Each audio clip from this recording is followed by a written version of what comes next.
మీకు అందరికీ తెలుసు, ఆంధ్ర రాష్ట్రంలో తీర ప్రాంతం అంటే ద కోస్ట్ లైన్ ఆల్మోస్ట్ 972 కిలోమీటర్లు తీర ప్రాంతం ఆంధ్ర రాష్ట్రంకు ఉంది. భారతదేశంలోనే అతి పెద్ద తీర ప్రాంతం ఉన్న రాష్ట్రం ఆంధ్ర రాష్ట్రం. మరి అంత పెద్ద తీర ప్రాంతం ఉందన్న రాష్ట్రాన్ని జగన్మోహన్ రెడ్డి ఊరికే వదులుతాడా? కళ్ళు పడకుండా ఉంటాయా? పాపం మా చంద్రబాబు నాయుడు గారు, నేను పాపం అని ఎందుకు అంటున్నానంటే, చంద్రబాబు నాయుడికి పెద్ద కళ్ళ ఉంది సిబిఎన్ గారికి. ఈ తీర ప్రాంతాన్ని గేట్వే ఆఫ్ ఇండియా చేయాలనుకున్నాడు. ఒక గేట్వే ఆఫ్ ఇండియా ముంబైలో ఉంది, ఒక గేట్వే ఆఫ్ ఇండియా ఈ తీర ప్రాంతాన్ని ఒక గేట్వే ఆఫ్ ఇండియా చేయాలని ఒక కళ, ఒక కాన్సెప్ట్తో వచ్చాడు.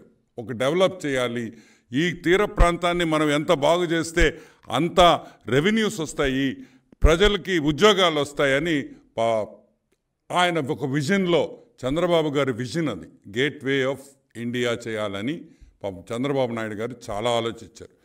కానీ 2019లో ముఖ్యమంత్రి అవ్వంగానే జగన్మోహన్ రెడ్డి కళ్ళు పడకుండా ఉంటాయా? 972 కిలోమీటర్స్ కోస్ట్ లైన్ తీర ప్రాంతం జగన్మోహన్ రెడ్డి కళ్ళు పడకుండా ఉంటాయా?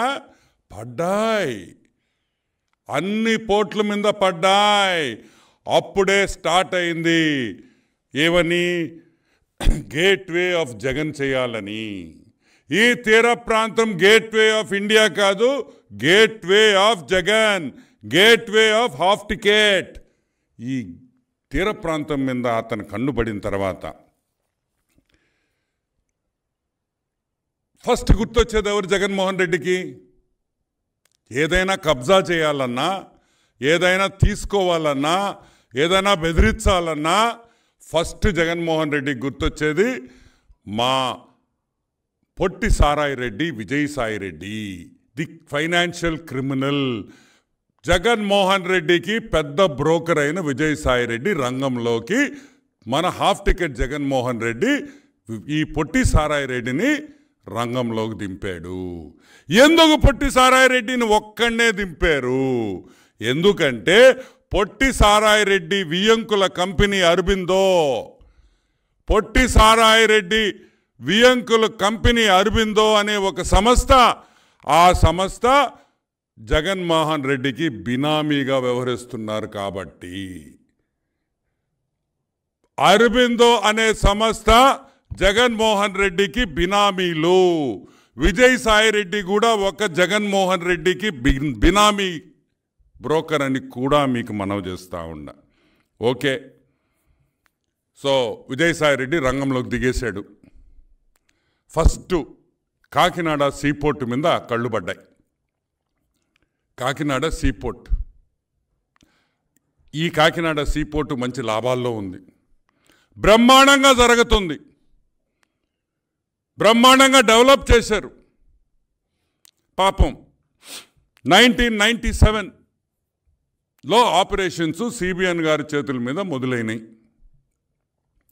600 మీటర్ల క్వే అంటే ఆ షిప్స్ 600 మీటర్లు, ఆ షిప్స్ బర్తింగ్ చేసేదానికి 600 మీటర్లు క్వే చేసి 3 బర్తులతో మొదలుపెట్టారు. వాళ్ళకి కేపీఎస్సిఎల్ అనే కంపెనీకి బాబు గారు ఆ పోర్టుని హ్యాండ్ ఓవర్ చేశారు. ఈ కేపీసీఎల్ దాన్ని 3000 మీటర్లు పొడిగించింది, 15 బర్తులు చేసింది.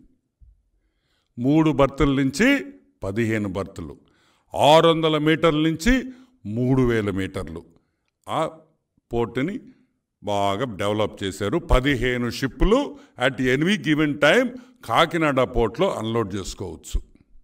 ఇంత మంచి పోర్టు వీళ్ళ కన్నుబడింది, మంచి లాభాల్లో ఉండే port. So operation gateway Jagan start అయింది. 2019 నుంచి కేఎస్పిఎల్ మీద దాడి మొదలైంది. బెదిరించారు, ఇస్తావా సస్తావా అన్నారు, కూట్ నీళ్ళకు అడిగారు, అసలు ఊరికేనే తీసుకునేవాళ్ళు, ఊరికే తీసుకుంటే బాగుండదని కూట్నీళ్ళకి అడిగింది వాస్తవం. తుపాకీ పెట్టారు, షేర్లు ఇస్తావా సస్తావా అని అడిగారు, భయపెట్టారు. కానీ కేఎస్పిఎల్ అనే కంపెనీ సస్సేమిరా మేము ఇయ్యము, ఈ పోర్టు లాభాల్లో ఉంది, మేము కష్టపడి ఇవన్నీ చేశాము, ఈరోజు మాకు 300 కోట్ల రూపాయలు ప్రతి సంవత్సరం లాభాల్లో ఉంది, మేము ఎందుకు ఇవ్వాలి, మేము ఇయ్యము, సస్సేమిరా ఇయ్యము అని చెప్పారు. ఏం చెప్పారు? సస్సేమిరా ఈ పోర్ట్లో వాటా మేము ఇవ్వము. ఆగిందా? ఆడికి ఆపరేషన్ గేట్వే ఇప్పుడు స్టార్ట్ అయింది. రకరకాల బెదిరింపులు. సరే, వీళ్ళని ఎట్టని లైన్లోకి తీసుకురావాలా అని మా పొట్టిసారాయ రెడ్డి ఆలోచిస్తా కూర్చున్నాడు. మా వాడు క్రిమినల్ కదా, మామూలుడు ఇంత ఉంటాడు కానీ ఓరే నాయనో వాడు స్కెచ్ చేశాడంటే నాకేస్తాడు ఎవరినైనా సరే, గుర్తుపెట్టుకోండి. ఏం చేశాడు పొట్టిసారాయ రెడ్డి? ఒక ఆడిట్ పెట్టించాడు. ఒక ఆడిట్